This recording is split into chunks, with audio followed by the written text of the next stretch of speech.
Bienvenue sur la TFM et bienvenue à Question Directe qui reçoit aujourd'hui M. Erwan Davout. Erwan Davout est chargé de mission pour la 9e circonscription des Français de l'étranger, ex-conseiller diplomatique de M. Jean-François Copé, ex-président de l'UMP, ex-chargé de mission aussi sous M. Nicolas Sarkozy pour la francophonie. M. Davout, merci d'avoir accepté notre invitation. Le débat aujourd'hui chez vous, en France, c'est les départementales. Est-ce que c'est la raison de votre présence ici au Sénégal?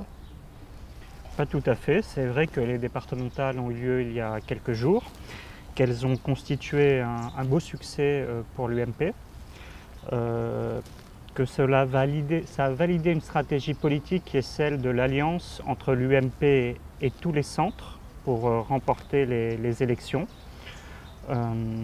C'est une victoire indiscutable du président du parti, M. Sarkozy, d'une stratégie qui a été inspirée par Alain Juppé, d'union de l'UMP et des centres. Et c'est aussi bien sûr une victoire des candidats de l'UMP sur le terrain, parce qu'il s'agissait d'une élection locale avant tout, mais qui est de bon augure pour la suite. Ma présence ici, ce n'est pas tout à fait ça.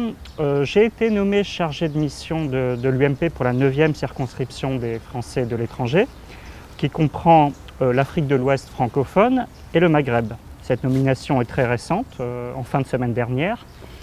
Et j'ai voulu réserver au Sénégal ma première visite pour rencontrer les dirigeants de l'UMP, parce que le Sénégal est un pays très particulier pour moi, qui est très cher à mon cœur, et donc je tenais vraiment à ce que ce premier déplacement se passe ici à Dakar.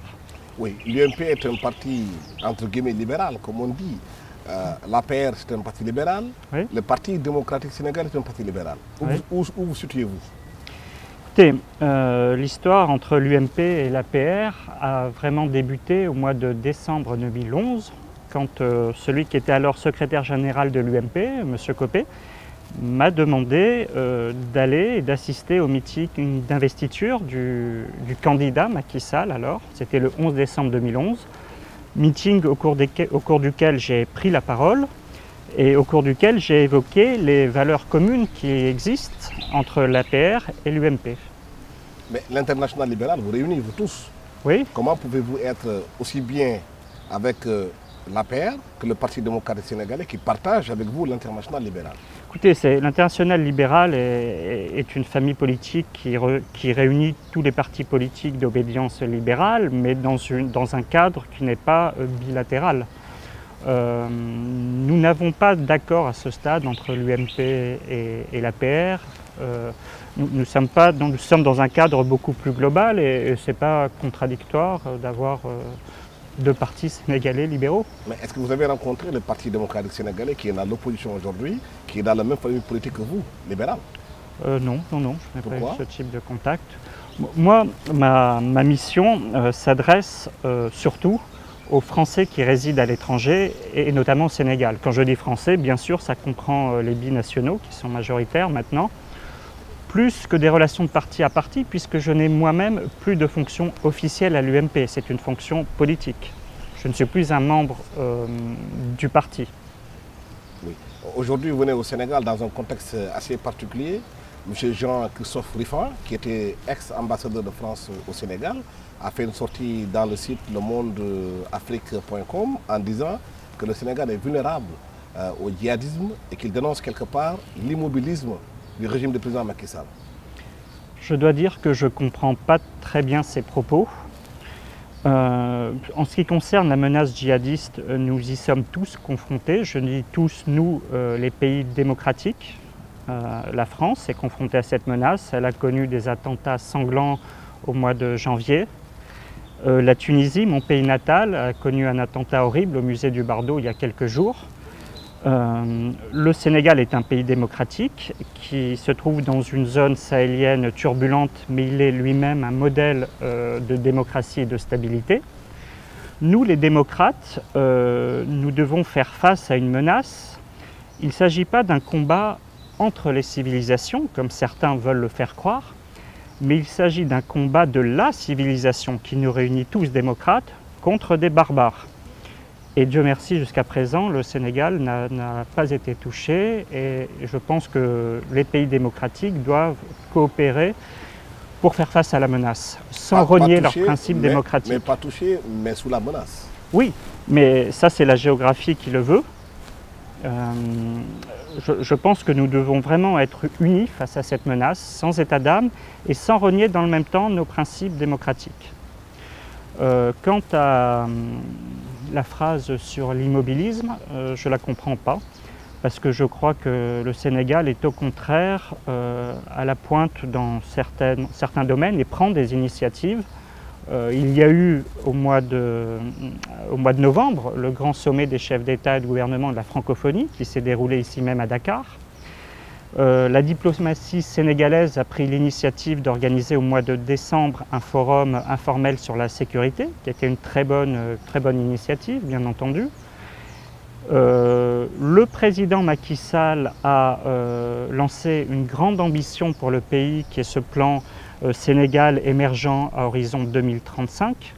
Donc je n'ai pas le sentiment d'un immobilisme. Je crois en plus que dans les propos de M. Ruffin, il y avait une critique du gouvernement, du pouvoir précédent aussi. Oui, de l'extérieur, pour vous, il n'y a pas d'immobilisme. Vous avez cité beaucoup de projets qui sont en cours, mais les populations elles-mêmes, elles attendent des résultats. Là et maintenant, quand on est élu dans un pays, vous faites l'expérience en France aujourd'hui avec le régime de M. François Hollande, les gens veulent les réformes, vite fait, rapide, accéléré.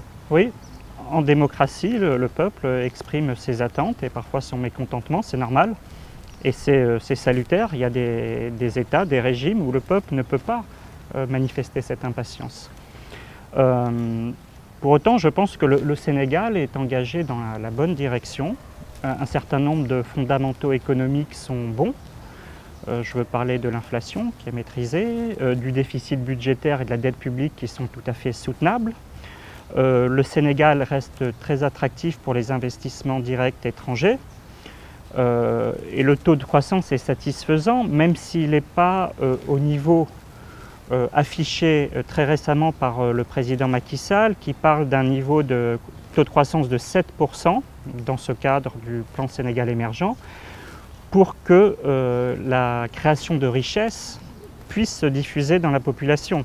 Parce qu'il est évident qu'il faut mettre en corrélation le taux de croissance du PIB et le taux de croissance de la population, et qu'il faut un différentiel important pour que la population commence à ressentir un certain bien-être. Oui, mais ça n'empêche pas que les populations attendent ce gouvernement sur le plan de l'emploi. Il y a eu beaucoup de promesses qui ont été faites depuis 2012, avec la prise du pouvoir du président Macky Sall. Mais les populations attendent, les jeunes sont tout le temps dans la rue, demandent que les emplois soient créés. Évidemment, il y a une forte attente, mais il faut bien voir que le président Macky Sall est élu depuis 3 ans.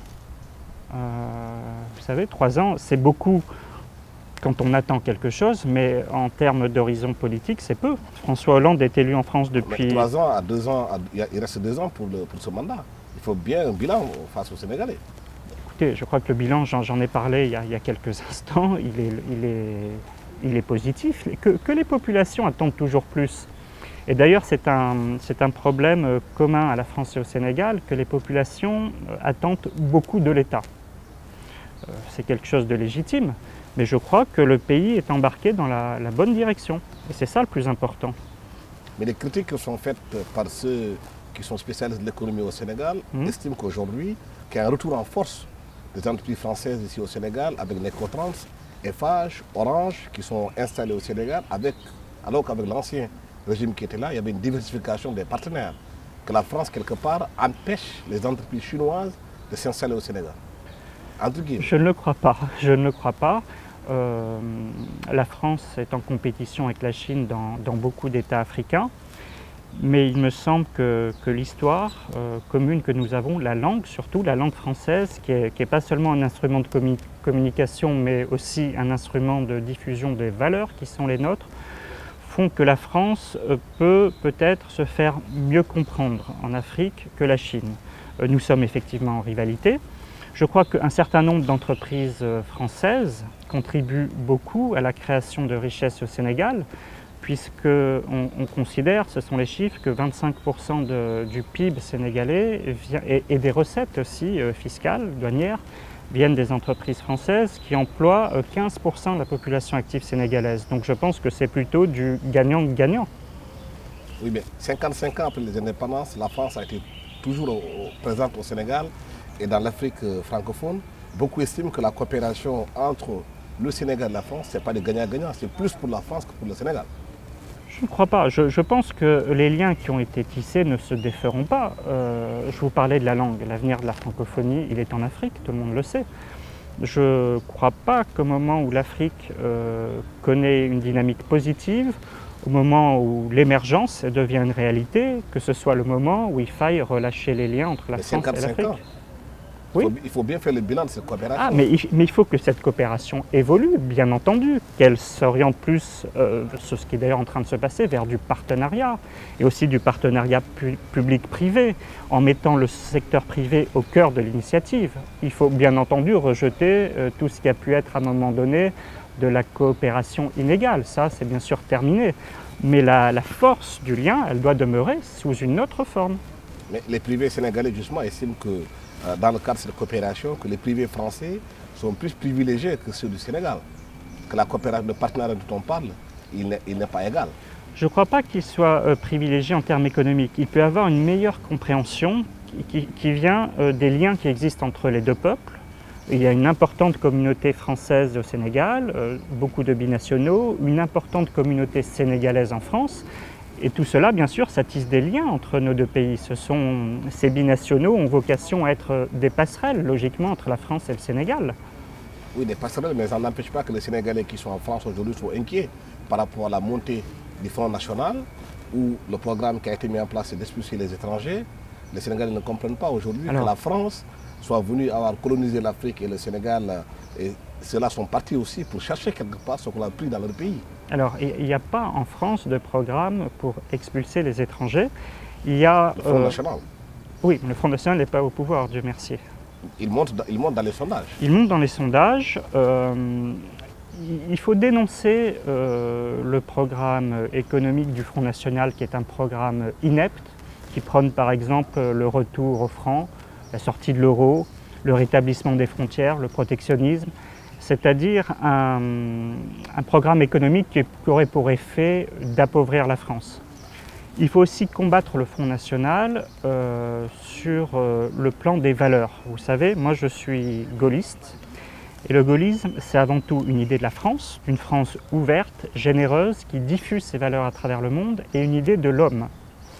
L'idée que le dialogue entre les cultures, le dialogue entre les civilisations est quelque chose de très important.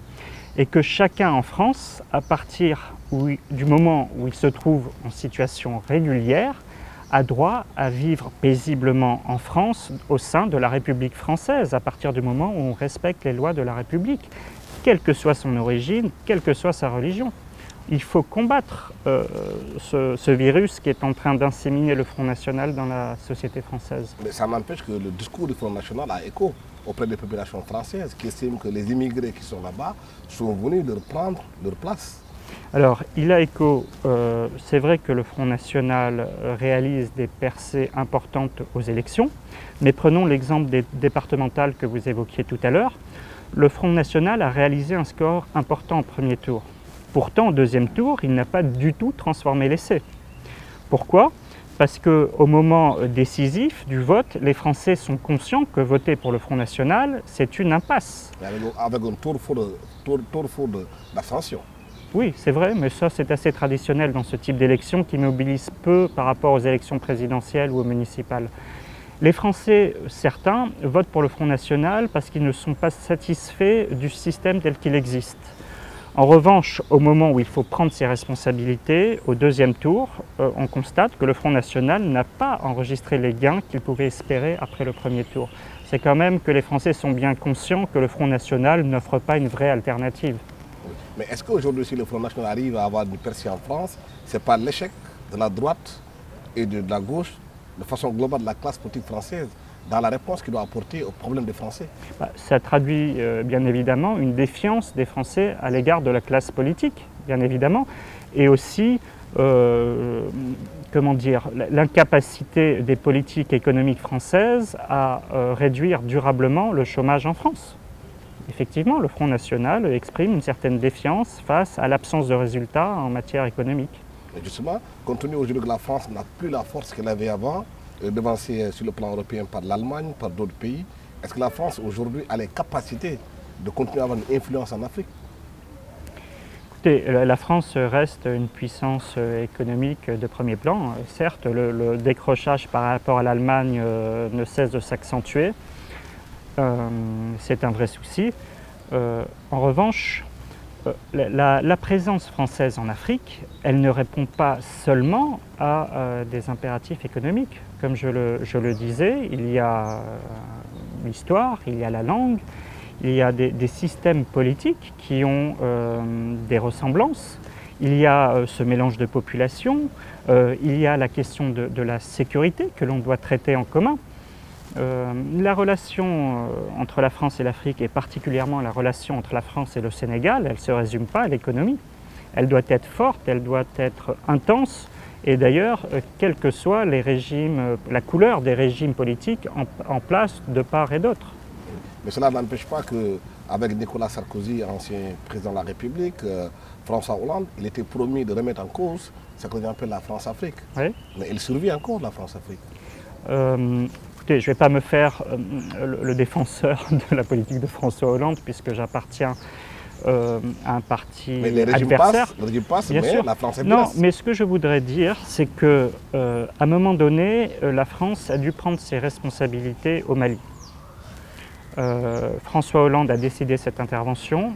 Il a été soutenu très largement par la classe politique française, y compris par l'UMP. Nous avions vraiment la menace pressante de basculement d'un État vers le narcoterrorisme. Et ça aurait été une catastrophe pour le Mali, mais aussi pour l'ensemble de la région, y compris pour le Sénégal, pour la France et pour l'Europe. Donc dans cette affaire, François Hollande a pris une bonne décision. C'est peut-être d'ailleurs, à mon sens, la meilleure décision de son quinquennat. En revanche, ce qui, à mon avis, n'a pas été assez travaillé, c'est en amont le travail diplomatique pour réunir une vaste coalition pour réaliser cette intervention au Mali. Et c'est vrai que la France s'est retrouvée un peu seule et que donc ça, ce fait d'être seule, peut donner un relent d'une époque qui est révolue. Mais est-ce que ce n'est pas la conséquence aujourd'hui de la politique de la droite avec Nicolas Sarkozy? Parce que quand même, on a vu, si Kadhafi est parti de la Libye, c'est parce que Nicolas Sarkozy fait partie de ceux qui l'ont combattu et qui ont demandé son départ. Et tous les djihadistes qui sont au Mali aujourd'hui viennent de la Libye. Alors, c'est une interprétation qu'on peut donner effectivement maintenant a posteriori. Il faut voir qu'au moment où l'opération a été décidée en Libye, je le sais, à cette époque j'étais chargé de mission à l'Élysée, à quelques heures près, les hommes de Kadhafi s'apprêtaient à commettre un massacre dans la ville de Benghazi et à tuer de sang-froid des dizaines de milliers de Libyens. Et donc il faut replacer les choses dans leur contexte et le moment où cette décision a été prise. Elle a été prise, je rappelle, avec une résolution du Conseil de sécurité, donc d'une manière parfaitement respectueuse de la légalité internationale. La France n'était pas seule, une vaste coalition était en mouvement. Ce qui a été raté en Libye, ce n'est pas l'opération militaire, c'est comme très souvent ce qui suit. C'est-à-dire la croyance qu'une opération militaire réussie va suffire à régler le problème. Non, on ne s'est pas assez penché sur comment gérer l'après-séquence militaire. Mais là, je dois dire que Nicolas Sarkozy a quand même quitté le pouvoir assez vite. Il a été battu au mois de mai 2012 et que donc il ne peut pas porter la responsabilité de ce qui n'a pas été fait ensuite par la communauté internationale.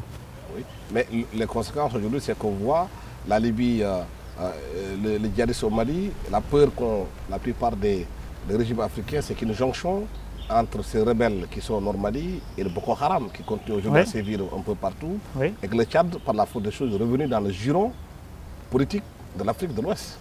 Oui, écoutez, la France n'a pas vocation à intervenir dans les situations politiques intérieures de chaque État africain. Il y avait une situation d'urgence en Libye. Il y avait une situation d'urgence au Mali, et d'ailleurs c'est regrettable qu'on ne parvienne pas à traiter ces crises en amont. La France a pris ses responsabilités, je crois qu'elle a bien fait de le faire. On ne peut pas lui imputer tout ce qui se passe par la suite. La réalité, c'est qu'il faudrait que la communauté internationale et les États européens prennent davantage de responsabilités. Et que bien sûr, la CEDEAO, le sous-continent, que l'Afrique prenne aussi en charge une partie de ces questions de sécurité. Mais il faudrait que tout cela soit traité en amont parce que malheureusement, on réagit toujours dans l'urgence. Et c'est ça qui est regrettable et qui provoque ensuite des échecs. Mais derrière ces enjeux d'intervention militaire en France, certains Africains, au fait de ce qui se passe, il y a des enjeux économiques, stratégiques, derrière. Je ne crois pas que ce qui a motivé l'intervention... Le Nord Mali n'est pas dépourvu de ressources. Non, bien sûr, mais je ne crois pas que c'est ce qui a motivé l'intervention de la France. Il y a beaucoup d'États africains qui disposent de ressources importantes. Je crois que vraiment l'idée... écoutez, on a eu un État narcotrafiquant en Afghanistan, c'est très loin, mais en Afghanistan, nous avons eu les talibans.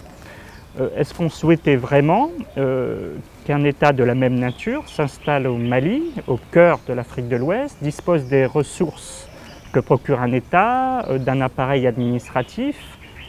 Si la France n'était pas intervenue, quelle était notre option? Que se serait-il passé non seulement pour le Mali, ces populations maliennes, je rappelle, qui quand même étaient maltraitées, les femmes, les enfants, par ces terroristes obscurantistes? Que serait-il advenu dans le sous-continent, en Afrique de l'Ouest? Les conséquences auraient été catastrophiques. Et d'ailleurs, François Hollande a reçu, je me fais le défenseur de François Hollande, ce qui est paradoxal, un large soutien des chefs d'État de la région.